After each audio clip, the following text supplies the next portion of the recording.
Imagine trying to rehabilitate your body after a catastrophic medical event, right?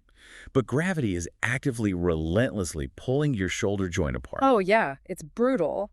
And while that's happening, your nervous system is just blasting this constant, distorted fire alarm right into your brain. Which is sadly the reality for a huge number of people. Exactly.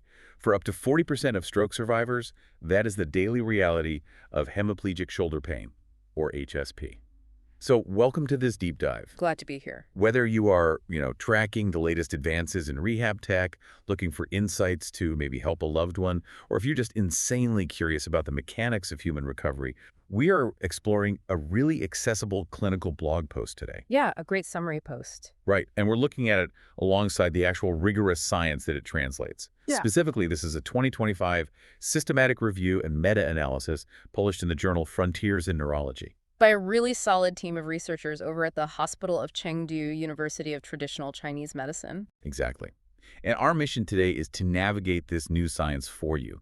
We're dissecting the efficacy of low-frequency electrical stimulation, or LFES, as a treatment for this debilitating shoulder pain. Because there is a lot of noise out there about what this therapy can and cannot do. Right. We are going to separate the proven physiological pain relief facts from some highly questionable motor function claims, giving you a really clear, nuanced picture of how this therapy actually works and, importantly, who it helps most. It's a crucial distinction to make. It really is. So to set the stage here, just how much of a barrier is this specific type of shoulder pain to a stroke survivor's overall recovery? Honestly, it is arguably one of the most formidable barriers they're ever going to face. Wow, really? The most formidable. Yeah, I mean, HSP typically develops within the first 4 to 6 months post-stroke. Yeah. And it's vital for you to understand that this is not just some, dull ache from underusing the arm. It's much more intense than that. Much more. This is severe, acute pain that just cascades into all these secondary complications. I mean, it causes severe clinical depression. It completely fractures sleep architecture. You literally can't get comfortable. Exactly. And worst of all, it brings physical rehabilitation to a grinding halt. A patient has to engage in intense physical therapy to rewire the brain and regain arm movement, but they just cannot participate if every single movement causes sheer agony. Right, you can't push through that kind of pain. You really can't. And historically, conservative treatments have just fallen totally short here. You mean like slings and things like that? Yeah, placing the arm in a static sling or doing soft tissue massage, it yields highly varied, really inconsistent long-term results. Which is incredibly frustrating for patients. It is, and that inconsistency is precisely why researchers are aggressively hunting for better solutions, right? Like these targeted, non-drug interventions, specifically electrical stimulation. I picture this shoulder pain as like a seized parking brake on a stroke survivor's recovery. You can't drive forward with rehab if that physiological brake is totally stuck. That's a great way to visualize it. But before we get into how the electricity fixes it, how does shooting electricity into the shoulder actually override this physiological parking brake? Because the sources say this pain is a dual-front attack. It is. It's coming from 2 completely different physiological systems, which is exactly what makes treating HSP so exceptionally difficult. So what's the first front of the attack? First, you have the severe musculoskeletal collapse. When a stroke happens, it paralyzes the musculature of the arm and shoulder. Okay, so the muscles just go limp. Right. And normally, your rotator cuff muscles, they act as this dynamic biological suction cup. They hold the head of the humerus, the arm tightly inside the shallow shoulder socket. But if they're paralyzed, they can't do that. Exactly. When those muscles go offline, gravity simply takes over. The sheer weight of the arm pulls the bone down and physically drags it out of the socket. Ouch. That sounds awful. It's called subluxation, and it is awful. And simultaneously, you often see spasticity develop. Which is when the muscles get super tight, right? Right. Certain muscles lock into these incredibly rigid, involuntary contractions. It violently twists the joint and causes immense biomechanical strain. I mean, the physical mechanics alone sound agonizing. A joint literally uncoupling under the weight of its own limb. And then the neurological system somehow compounds this. Yeah, that's the second front. The secondary cause is strictly neurological.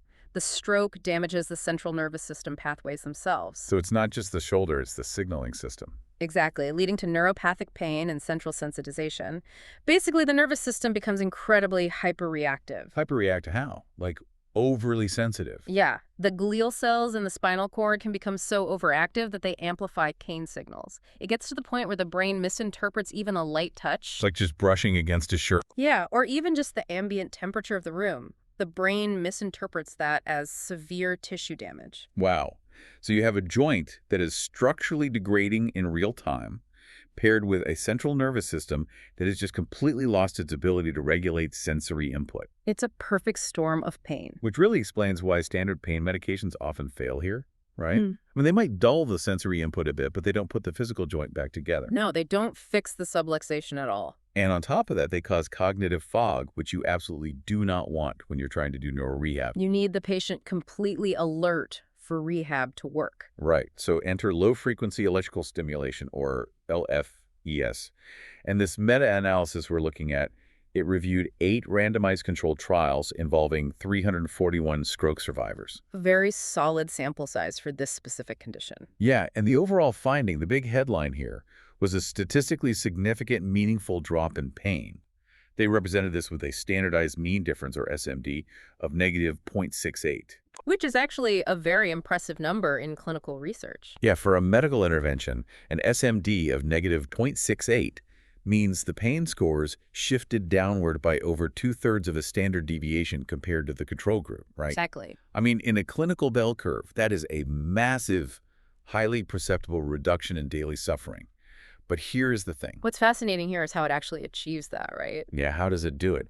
Because LFES offers this targeted non-drug option that avoids the side effects of pills or the inconsistency of physical slings. But there's a fundamental split in how the electricity interacts with the body. There really is. The review basically highlights a physiological showdown between the two main types of LFES. Right, 10S versus NMES. Exactly. Okay, let's unpack this because the physiological targets are completely different. 10NS stands for transcutaneous electrical nerve stimulation, whereas NMES is neuromuscular electrical stimulation. Two very different mechanisms of action. 10NS is definitely the more famous one, right? Like, it's a little device you see in the pharmacy aisle. And it primarily targets the nervous system. Correct. 10NS focuses almost exclusively on sensory nerves. Specifically, it targets the C fibers. And how does that actually stop the pain? It operates on what we call the pain gate theory. If you introduce a non-painful, high-frequency buzzing sensation to the skin, Like that tingling feeling you get from a 10S unit. yeah, that sensory traffic effectively jams the neural pathways in the dorsal horn of the spinal cord. It basically closes the gate, right? It prevents those deeper structural pain signals coming from the damaged shoulder from ever ascending to the brain. Oh, so it just blocks the signal. It blocks it, and additionally, that electrical buzz triggers the body to release endogenous opioids, natural endorphins, which further dampen the perception of pain. Okay, so 10NS is essentially a highly effective sensory masking agent. Yes, masking is the perfect word for it. But if 10S is this famous pain blocker that successfully closes the pain gate and floods the system with endorphins, why does NMES win here? The data shows NMES was significantly more effective at reducing shoulder pain than 10NS. Is it because post-stroke shoulder pain is actually more of a structural muscular plumbing issue than just a nerve misfire? If we connect this to the bigger picture, that is exactly what's happening. NMES doesn't just buzz the superficial sensory nerves to distract your brain. Right, it goes deeper. Much deeper. The electrical current in NMES actually penetrates to depolarize the motor neurons, and that triggers actual physical muscle contractions. Okay, so it's making the pteryalized muscle flex on its own. Exactly. If you recall that subluxation issue we talked about, gravity pulling the joint apart, NMES artificially recruits those offline rotator cuff muscles. It forces them to contract and physically pull the humerus back into the socket. Wow, so it's actively fixing the structural muscle imbalance. It is. It addresses the root cause of the biomechanical strain rather than just masking the pain signals the way 10NS does. It's actually putting the joint back together temporarily. Yes. And it creates what we call a muscle pump effect, too. A muscle pump, like at the gym. Sort of. When NMES forces these paralyzed muscles to rhythmically contract and relax, the muscle bellies act as a mechanical pump against the vascular system. Oh, I see. Pumping the blood. Right. It radically improves local blood flow.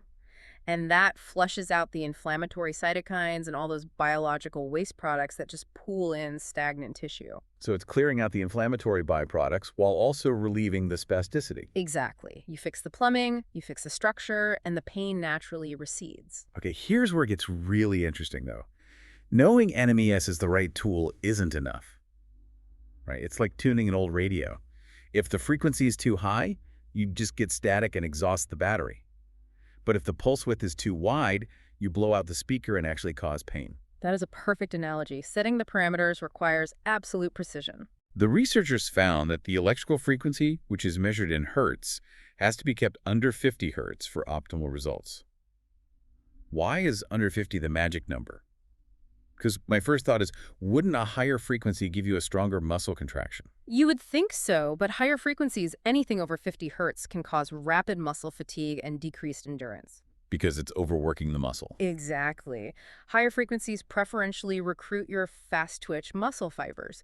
Those are the fibers designed for explosive, high-force movements, but they burn through their energy and fatigue almost instantly. And if you instantly fatigue a muscle that's supposed to hold a shoulder joint together, The muscle fails, it relaxes entirely, and the joint just subluxates all over again. You're back to square one. got it. So lower frequencies avoid that. Right. Keeping it under 50 hertz selectively recruits the slow-twitch endurance muscle fibers. They can maintain a gentle, sustained contraction for long periods without fatiguing. Okay, so that's the frequency dial sorted. Now, what about the pulse width?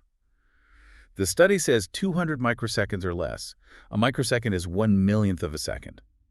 How does something that tiny even matter? It matters massively. Pulse width determines how long each individual electrical charge lingers in the tissue. Okay. Motor nerves, the ones we want to hit to make the muscle contract, have a specific threshold. But pain receptors, nociceptors, have a slightly different threshold. I see where this is going. Yeah. If your pulse width expands beyond 200 microseconds, the charge lingers just a little too long, and it bleeds over to accidentally activate those pain receptors. So you blow out the speaker, you literally trigger the exact pain response you were trying to treat. Exactly. You cause pain to treat pain, which is obviously counterproductive. Yeah. 200 microseconds or less ensures you hit the motor nerve, get the contraction, and the energy dissipates before the pain receptors even notice. Absolute clinical precision. And speaking of precision, location matters too. The meta-analysis stressed that the stimulation area absolutely must include the trapezius muscle. That is non-negotiable for success. Why the trapezius? Why not just target the deltoids right over the shoulder? Because the trapezius, that big kite-shaped muscle on your upper back, is vital for shoulder stability and lateral arm raising. It anchors your shoulder blade, the scapula, to your rib cage. And if the shoulder blade isn't anchored? Then the whole arm mechanism fails. If you just stimulate the deltoids without anchoring the trapezius first, the bones just grind together. You have to stabilize the base. Okay, so we have the right frequency, the right pulse width, and the right muscle. Yeah. Now, how long do you have to do this every day? The data showed that durations of more than 1 hour per day produce the clearest, most robust pain relief. More than an hour. That's a pretty long time to be hooked up to a machine. It is, and honestly, achieving that often requires moving away from just sticky pads on the skin to using implantable devices. Oh, wow. Like surgically implanted electrodes? Yeah, percutaneous or fully implantable systems. But those carry some very real risks that we have to note. Like what? Infections? Infections, yes, but primarily foreign body reactions and capsule formation. Your immune system hates foreign objects. It will eventually try to encase those implanted wires in a dense capsule of scar tissue. Which would probably block the electricity anyway. Exactly. It insulates the wire, making the therapy useless. And even with surface pads, doing it for hours without a break can cause severe skin burns. So intermittent stimulation, giving the tissue a break, is absolutely crucial for safety. Okay, so we've established a highly specific recipe here. Yeah. But when we look at who this works best for, the data has a really wild surprise. The left side anomaly. Yes. The therapy worked significantly better for patients with left hemiplegia, meaning they had a stroke in the right hemisphere of their brain, paralyzing their left side. It's a fascinating neuroanatomical quirk. But the shoulder joint is structurally the same on both sides, right? So why would electricity work better on the left arm than the right arm? It comes down to what the right hemisphere of the brain actually does. The right hemisphere is highly dominant in controlling spatial awareness.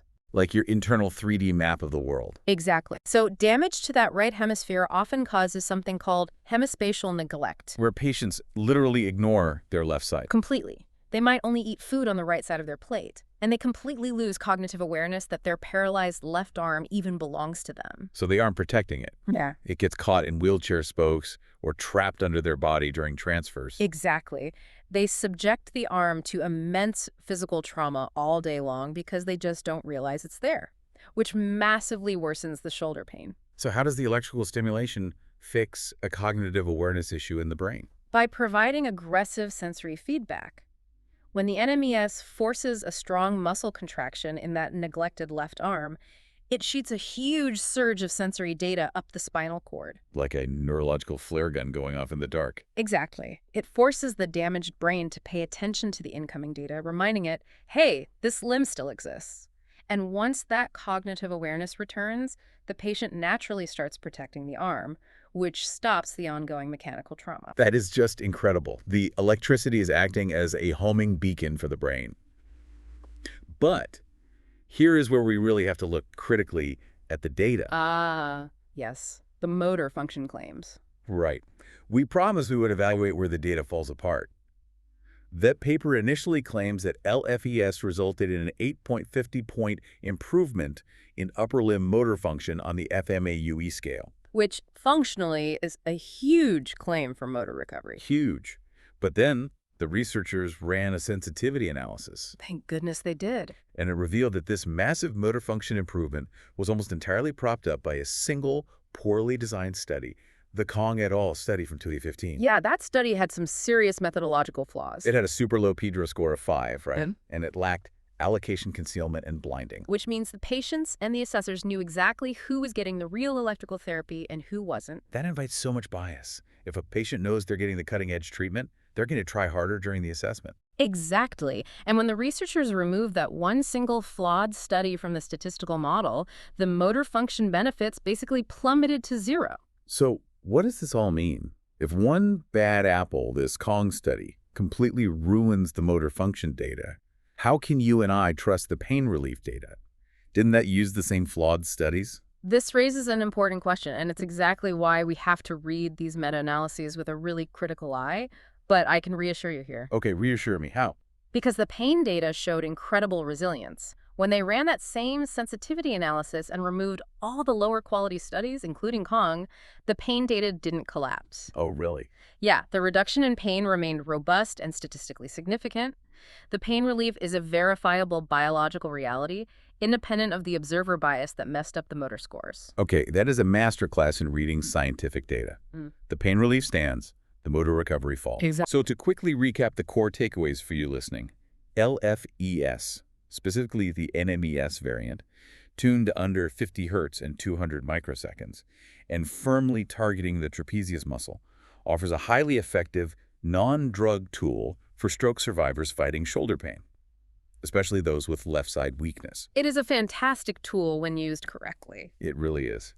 Now, before we wrap up, we've talked about how this electrical flare gun forces the brain to acknowledge a neglected left limb, right? Right, by sending that sensory feedback up to the spatial map.